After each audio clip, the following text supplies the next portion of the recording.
Would you mind bringing that table? Thank you. Good morning, everyone. I'm reading today from Rays of the One Light. These are Bible and Bhagavad Gita commentaries written by Swami Kriyananda. Thank you so much. And based on the teachings of Paramahansa Yogananda. This week's reading is "To each according to his faith. Truth is one and eternal. Realize oneness with it in your deathless self within." In the Gospel of St. John, we read, "Everyone that doeth evil, hateth the light, neither cometh to the light, lest his deeds should be reproved. But he that doeth truth cometh to the light, that his deeds may be made manifest, that they are wrought in God." It is a common experience shared by most people that when someone errs, he experiences a desire to hide that error from his consciousness instead of holding it up for purification. Error clutches its misdeeds to itself and resists correction, though it is only in the state of purity that we can achieve perfect freedom. It requires an act of will to offer that awareness up to the light and to hold it there until one's inner darkness is completely dissipated. For every state of consciousness has its own attractive power. And the more we allow that attraction to act upon us, the more we attract to ourselves the objective circumstances and experiences natural to it. Our faith is the attractive power of our underlying state of consciousness. Goodness attracts goodness. Evil attracts evil. It takes goodness to even see goodness. It takes evil even to see evil. That is, to take special note of its existence. Whatever there is in you of darkness or light, offer it up to the heights. In the supreme light alone will you find salvation. Accept nothing less in yourself as your lasting reality. As the Bhagavad Gita says in the 12th chapter, "Cling thou to me, clasp me with heart and mind, so shalt thou dwell surely with me on high." But if thy thought droops from such a height, if thou be too weak to set body and soul upon me constantly, despair not. Give me lower service, seek to reach me, worship me with steadfast will. And if thou cannot worship steadfastly, then work for me, toil in works pleasing to me. For he that laboreth right for love of me shall finally attain. But if in this thy faint heart fails, bring me your failure. Thus, through Holy Scripture, God has spoken to mankind.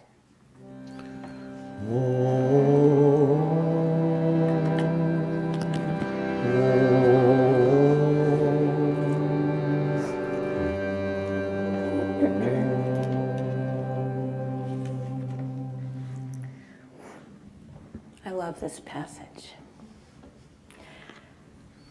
And the Bible passage, speaking of he that doeth evil runneth from the light, and he that does good runs to the light. The passage, a couple verses before that, is the famous John 16 passage, in which Jesus says, God so loved the world that he gave his only begotten Son, that whosoever believeth in him should not perish, but should have life everlasting. So, what does that mean exactly? He who believeth in him. What does it mean to believe? Well, Yogananda and Swami Kriyananda say that that means when you believe in someone and you trust them and you want to do what they tell you to do, then you live in that truth. You live in faith in that truth. You don't just say, like, I'm paraphrasing Jesus in another part of the Bible where he says, some people say, Lord, Lord, and they don't do what I'm telling them to do. Don't be like those people. Believe and practice. And we have to believe and put our words into action. I had a piano teacher many decades ago, and he was a very relaxed performer. He was very easy in front of an audience, and I asked him, how do you do that? And he said, I practice, and I practice. And I never let myself get away with anything. And then when I go on stage, I give it to God. I've always remembered that. Never let yourself get away with anything. We have to rout out all the little selfishness, the points of ego that separate us from other people. We have to find them in our consciousness and hold them up to the light. Remember when some of us went in together and we bought the Seattle community. This was many years ago. And we could afford it because it was a mess. It was very run down. It was so bad. Dharmadas was doing construction work then. It was his team that was remodeling everything. He wouldn't let me into our apartment for 2 weeks until he'd stripped it all down and sealed every surface. And I remember what he did to start off remodeling was he brought in thousands of watts of light. He had light shining into every corner. Every surface was bright with light.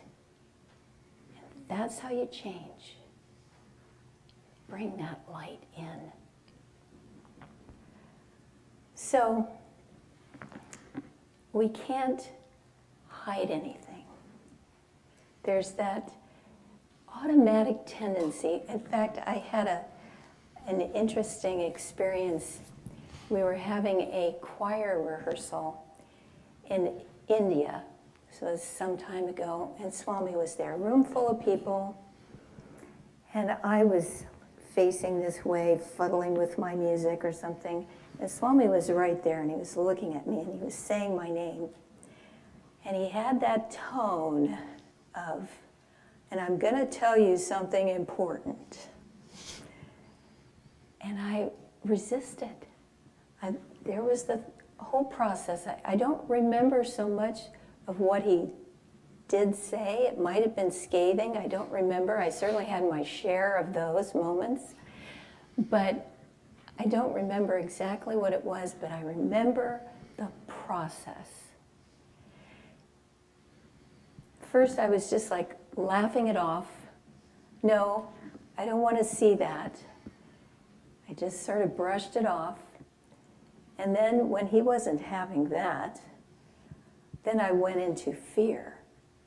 oh my God, he's going to tell me something and I'm going to have to change. I don't want to change. Change is painful. And this is all happening in nanoseconds, you realize? So first denial, and then fear, and then we're devotees. And then the thought came up, oh, this is my Swami, whom I love and respect and am inspired by. Let me listen to what he has to say. And so I remember I put down my music, I turned and I faced him and I looked him directly in the eyes and I made myself relax. I accepted. We have to accept the light. And as we accept and get in the habit of accepting the light, then the denial and the fear goes away. And we just are open to receive that light. To as many as received him, to them gave he power to become the sons of God. We want that freedom. We need that freedom. So let's reverse engineer this little passage from the Gita. So when we find those qualities, those beliefs or thought patterns, those feelings, that emotional baggage that we carry with us, when we find those things in our hearts, don't deny, don't be afraid. Take that failure of consciousness and give it to God. That's the first step. Give it to God. Why be attached to it? Why keep it? Get rid of it. Let it be burned up in his light. And then, from that offering, the Gita says, work for me, toil in works pleasing to me. For he that laboreth right for love of me shall finally attain. So we can labor. We can knock ourselves out day after day after day and until we're exhausted. We can do all that. Plenty of people work. But we need to laboreth right for love of God.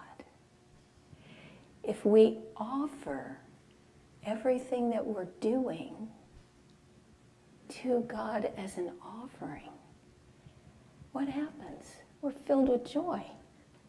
It's not difficult. It's not painful. We're not unwilling, as this affirmation says. We're not unwilling. We want to give. We want to serve. We're eager to serve.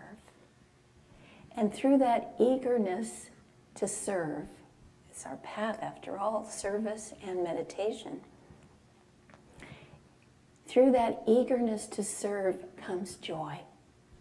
There's nothing I have ever found more fun than serving with other people at Ananda. There's laughter, there's joy, there's lightness, there's love. And the more we do that, what happens? We want to be in that joy. And we find that stillness helps us to feel that joy even more. And so we start to worship with steadfast will. We meditate more and more deeply. And then what happens? The ego is finally dissipated. I was recently watching a video talk from Nayaswami Jyotish. And in that talk, he was relating a story of sitting with Swami Kriyananda while Swami was having breakfast. And they were just conversing, and Jyotish said, well, he was lamenting to Swami that the spiritual path is so long and it takes such a long time and it's so hard to get any progress. And he said, Swami summed up the entire spiritual path between spoonfuls of breakfast. And he said, the whole spiritual path is meant to dissolve the ego. And that happens through deeper and deeper meditation and by seeing God as the doer in everything. So that's what we're here for. Those little smuts that we find in our hearts, the little points of ego, the little things that separate us from other people. We need to get rid of them. And the first step in getting rid of them is to find them. Not to deny, not to be afraid, but to offer it up in purification. And finally, then, we dissolve that ego. And from loving to serve God, to loving to meditate in stillness on His presence, then we come to clasping Him with heart and mind. And then we realize our oneness with Him, and we're free at last. So since I have another couple of minutes, I'll just tell you a very sweet story that our dear friend Kathleen Kaufroth, who many of you know, told us a couple days ago. We visited her in the hospital, and she's doing better, but please do keep her in your prayers. But she told us a story about when her children, who are now grown with children of their own, when their children were very young. And her little boy, Kurt, was 4 years old. And the family had a dog whose name was Nuisance. And Kathleen made a point of telling us that Nuisance was not a good name for him because he was a really good dog. But anyway, his name was Nuisance. And one day, Nuisance got away, ran away. And the little kids were crushed. And so every night, usually Mom and Dad would both go in to help the little kids say their prayers before they went to sleep. But it was so heart-wrenching to hear these little kids praying to God for their dog to be returned that the parents started taking turns because they couldn't stand it. And so it was Saturday night, and it was Kathleen's husband's turn to be with the kids to say the prayers. It had been a week that Nuisance had been gone. And the littlest one, Kurt, put his hand on his hip, and he said for his prayer, God, I'm not talking about this anymore. It's time for you to return Nuisance now. And so the husband told Kathleen, and the next morning was Sunday school, and she mentioned this to the Sunday school teacher. She said, that was a prayer demand, and I sure hope it works because tonight's my turn to be with the kids to say the prayers. I don't know if I could take it. So she told the Sunday school teacher this. Well, the Sunday school teacher and her husband were driving home after church. And they were on this country road, and they saw a dog run by. And the dog had a rope hanging. He was trailing behind him. So they quick parked the car. They chased the dog dog was moving pretty fast, but they managed to run after the dog. And they followed him to a house. And they knocked on the door and said, "Is this your dog?" And they said, "No, it's not our dog. He keeps coming here, but then he runs off again." Well, the Sunday school teacher grabbed the dog. They called Kathleen, and she said, "Only Dean, her husband, went, just in case it wasn't the dog." And so he came, and it was nuisance. But that is the way to pray. I don't recommend the hand on the hip necessarily, but pray believing that God has the power to bring you what you need when you need it. He loves you. He's not there to judge or to bring hellfire and damnation. He's there to bring you purification in his light.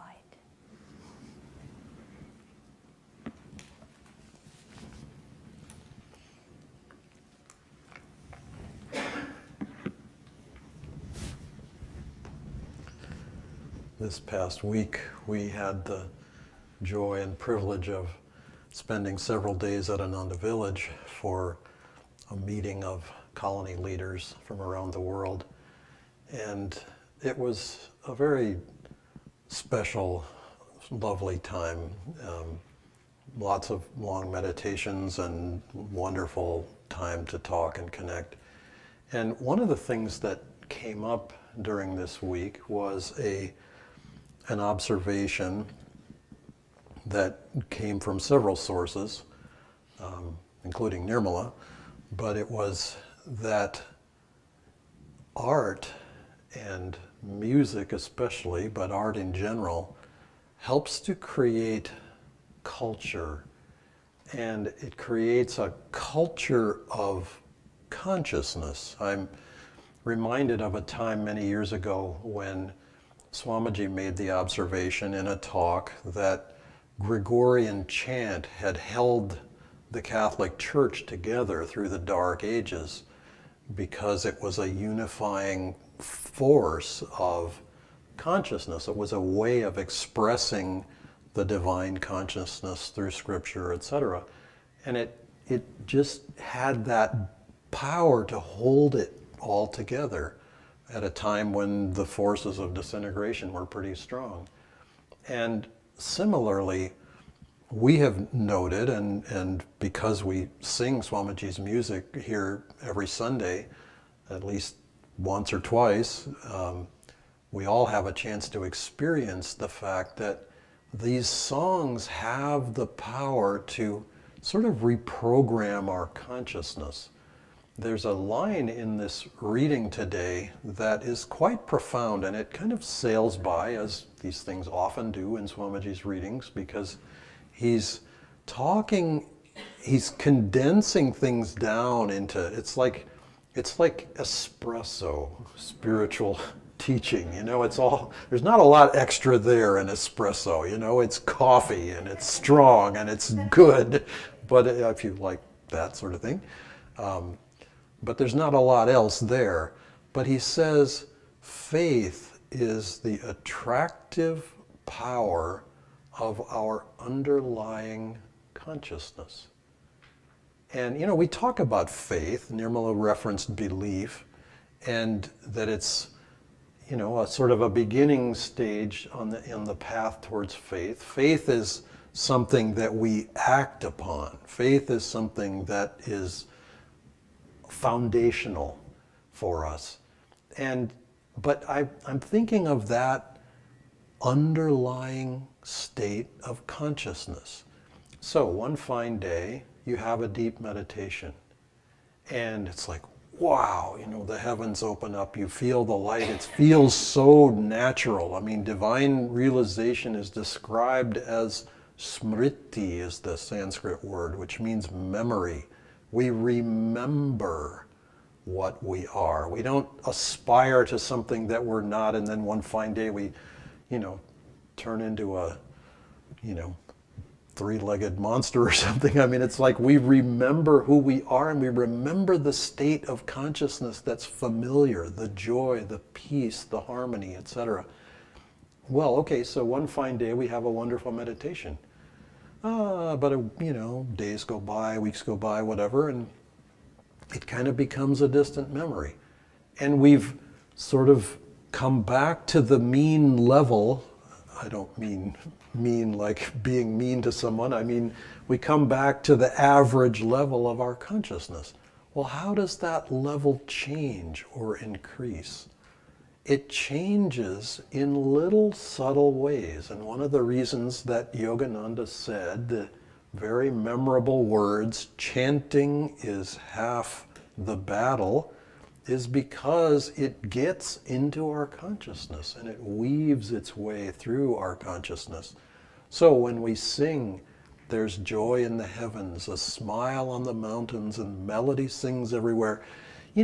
First thing in the morning, before coffee or whatever, before even looking in the mirror, we may think, I don't know if there's joy in the heavens and a smile on the mountains and melodies singing everywhere. I'm not quite awake enough yet to be aware of all that yet. But then, the day begins and leave home in the meadow, or sunshine, dance through a meadow or sit by a stream and just be. The lilt of the water will gather your worries and carry them down to the sea. It's a lot easier to sing it than it is to say it. But it's like these images get into your consciousness. Men hunger for freedom, but don't see their dungeon is only the thought that they're bound. Desires are their shackles, the hope that tomorrow the doorway to joy will be found. I can get it out of here eventually.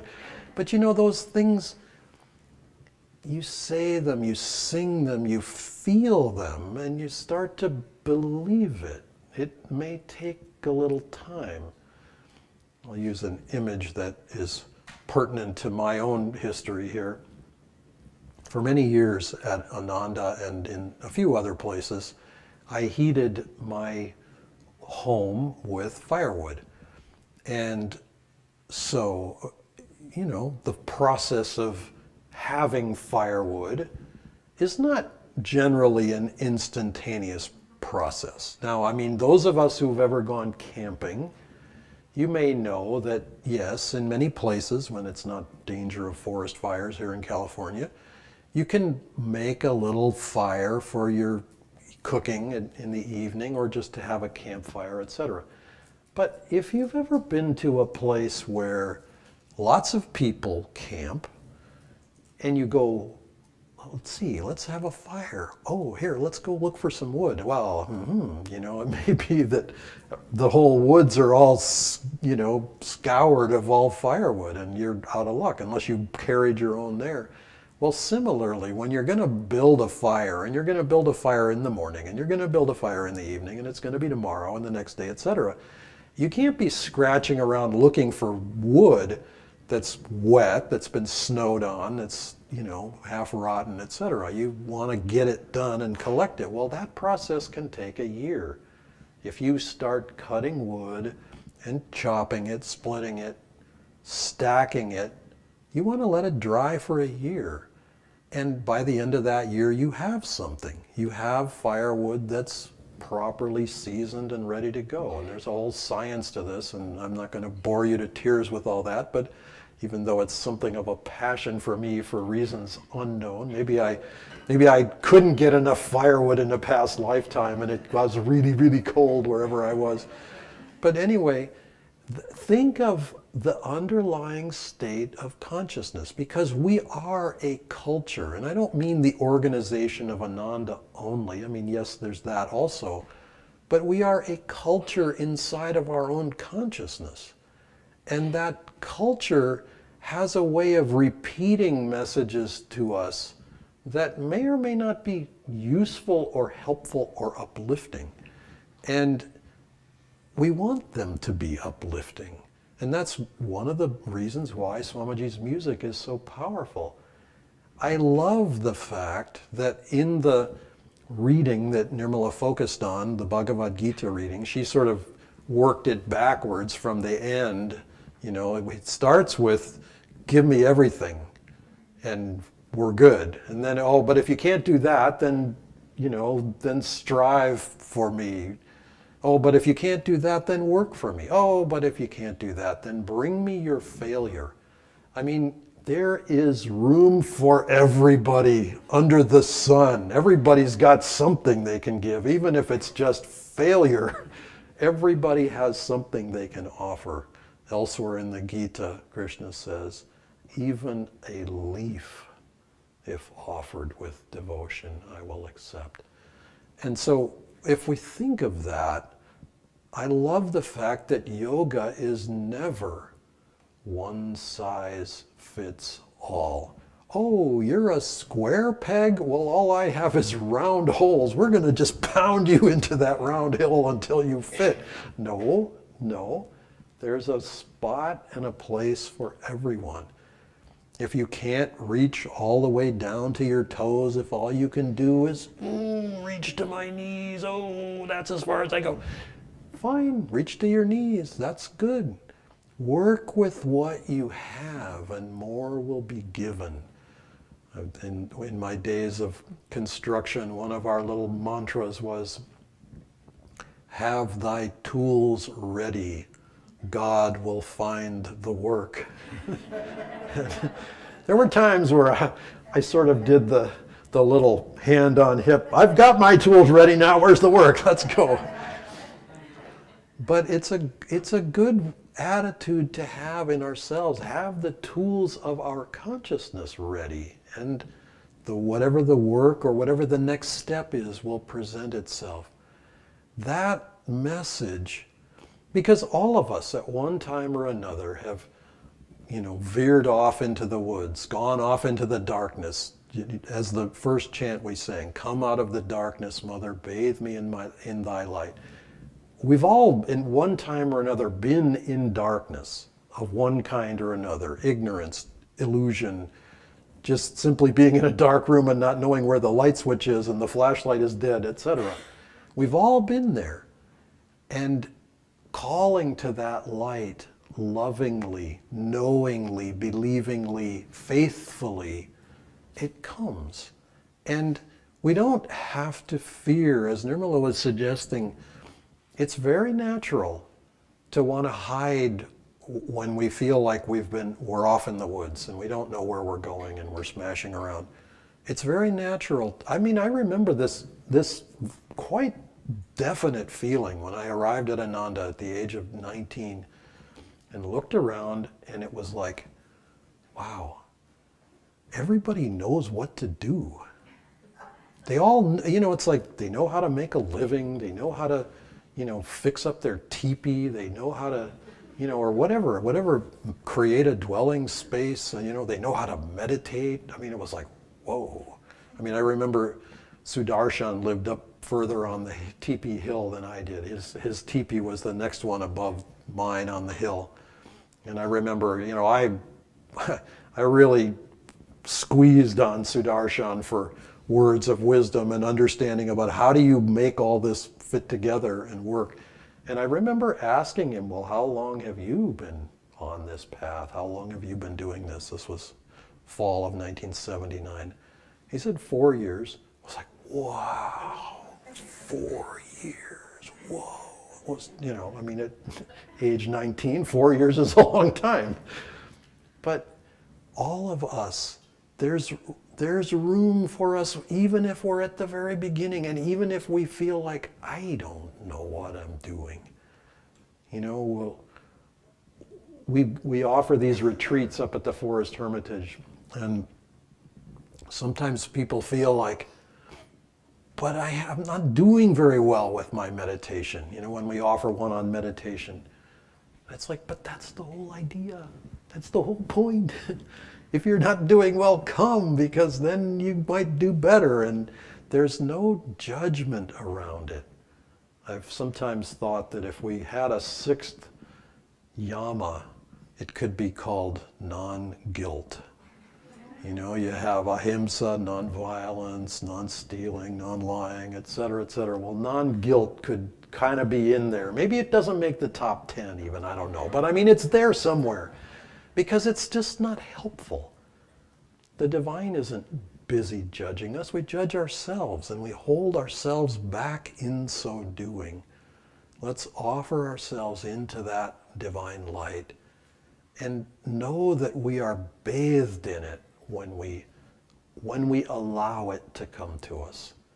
And God and the Masters are never sitting in judgment. Swamiji used to use the image from the Sistine Chapel, you know, God and Adam are about to touch, but in another part of the painting, I think it is another part of the painting, you know, you have the chosen on one side, and they look a little grim. They're not super happy. But then you also have the ones who are not chosen, and God is about ready to whack them into hell. And he's saying, no, it's not about judgment and denial. It's about awakening and love. In the festival, the coin of man's redemption for us has been exchanged for calm acceptance and joy. That's where we're headed, and we just have to be willing to, as Nirmala did, I'll just close by suggesting that image, faced with a challenging statement, a challenge, she turned and faced. Turn and face Master. Turn and face Swamiji.